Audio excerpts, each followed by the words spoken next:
Weather Service in Milwaukee, Sullivan has issued a severe thunderstorm warning for northwestern Walworth County in southeastern Wisconsin, east central Rock County in south central Wisconsin, south central Jefferson County in southeastern Wisconsin until 4 p.m. At 3:36 p.m., a severe thunderstorm was located 8 miles south of Whitewater, moving northeast at 30 miles per hour. Hazard, 60 miles per hour wind gusts and quarter-size hail. Source, radar indicated. Impact, hail damage to vehicles is expected. Expect wind damage to roofs, siding, and trees. Locations impacted include Whitewater, Palmyra, Richmond, Love Range, Hebron, Johnstown Center, Tibbetts, and Millard.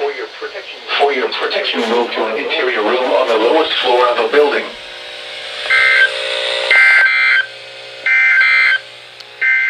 This is Noah's Weather Radio. KZZ 57 in Rockford. Severe weather is occurring or forecast to occur in our listening area.